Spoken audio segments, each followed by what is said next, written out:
we've got a slight issue in the UK about talking about the Commons, because of course one of the Houses of Parliament, the governing one, is actually the House of Commons, which means two things, the House of Commons. If you look up Commons Google in English, then it's usually stuff to do with government and the workings of the House of Commons. But of course this indicates that there was something there earlier. I mean, it represented people who had an interest in the commons, in land, you know, in medieval times.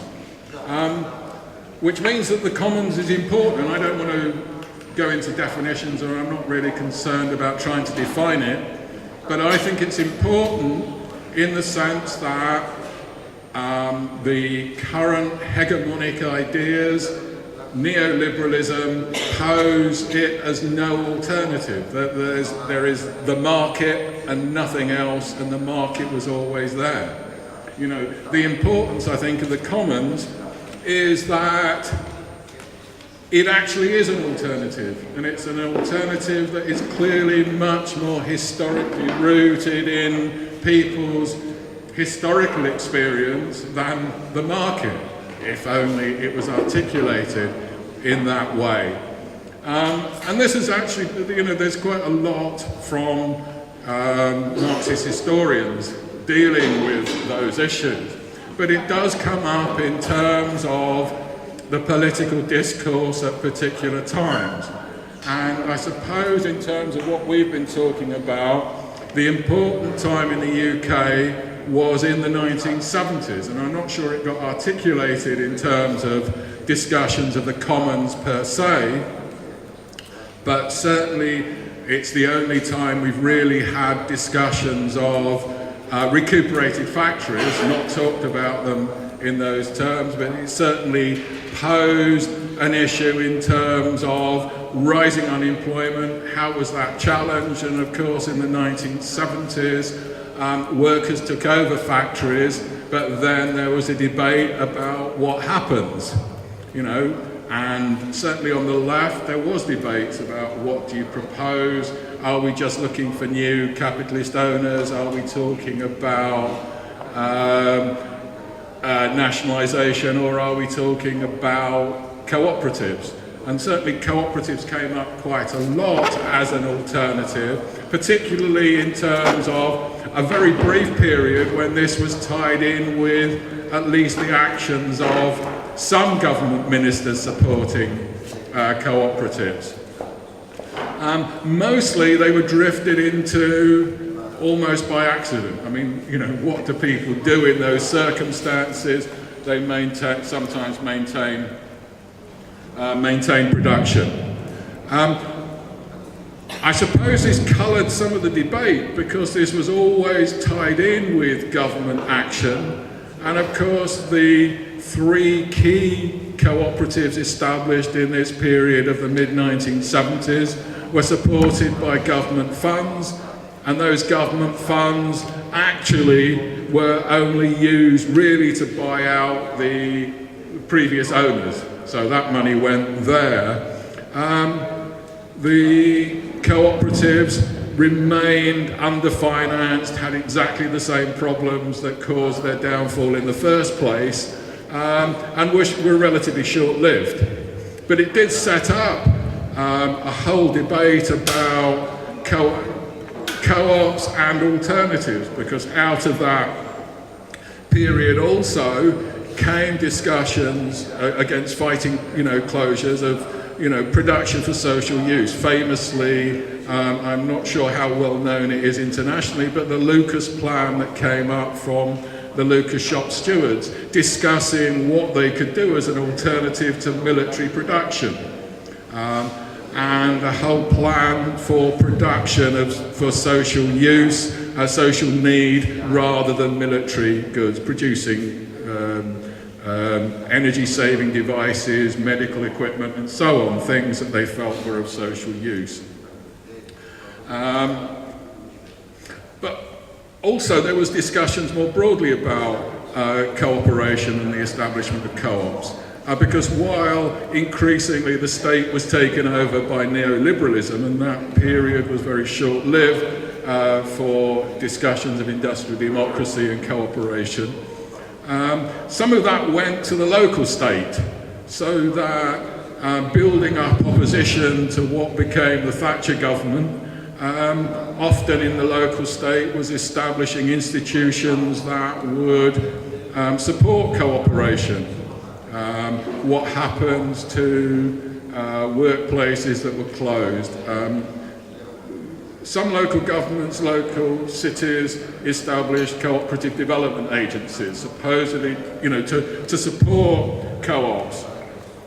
And you could actually in that period, and I suppose developing from that, find some of different sorts.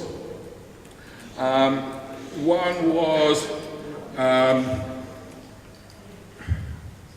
establishing some alternatives. I mean, quite a lot of things like food co-ops and so on, growing out of alternative communities.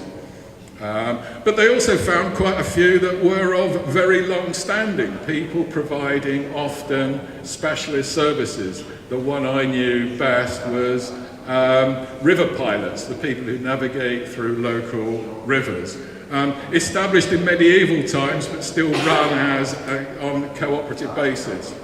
But the unfolding of neoliberalism, increasingly broke up all sorts of traditional forms of ownership and control. I mean, partnerships and all sorts of things, often with those professional services.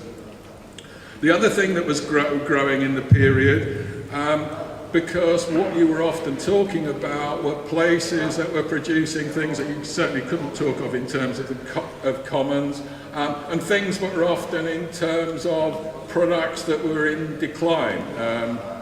The one I involved in was producing portable typewriters, declining technologies. So that, where do the new ideas come from?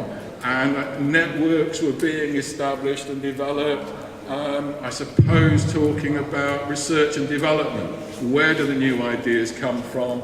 And trying to develop those in terms of developing expert knowledge. There was also issues to do with finance.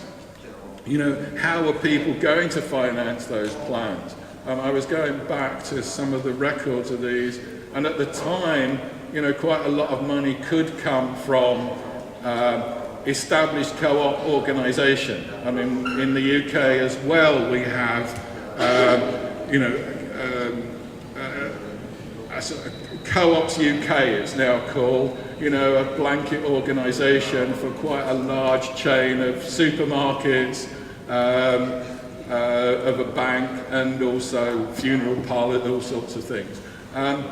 Very much, though, been drawn into neoliberalism itself, and it's probably a conventional financial institution now, but I suppose in the 1970s and 80s was more to do with social responsibility.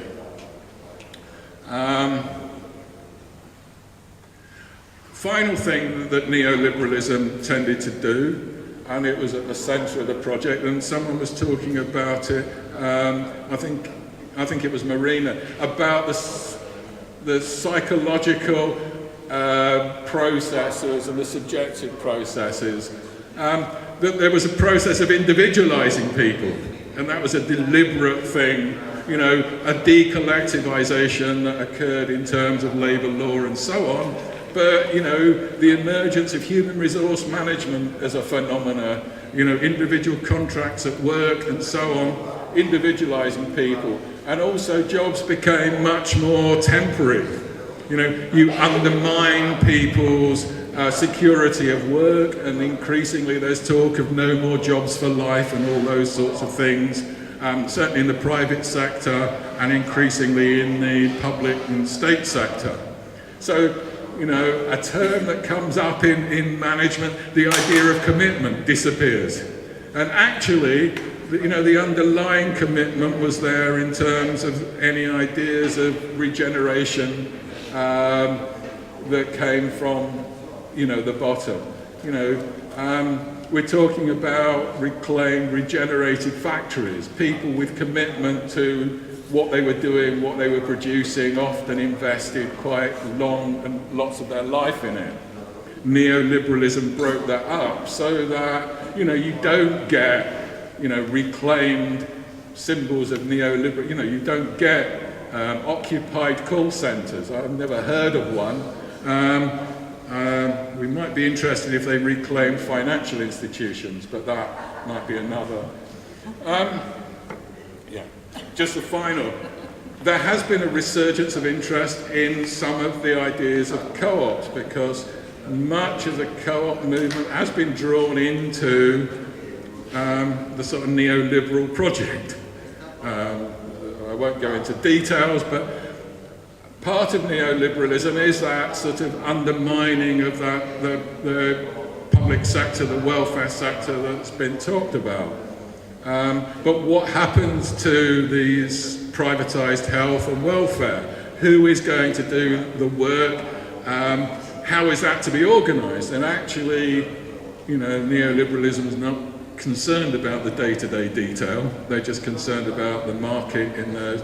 And there is discussions to establish cooperative enterprise, as part of that chain to provide, some of the specialist services. So, cooperatives of midwives or other health workers or welfare workers, to provide those day-to-day as part of a market chain back to a privatised. And so the danger, and I suppose clearly we're concerned about the structures, but concern only with the structures is difficult, because there is something very pernicious in terms of the development of markets that's capable of commodifying lots of things and everything. It is a pernicious virus that we've got to be concerned about. Okay. Thank you very much. Great.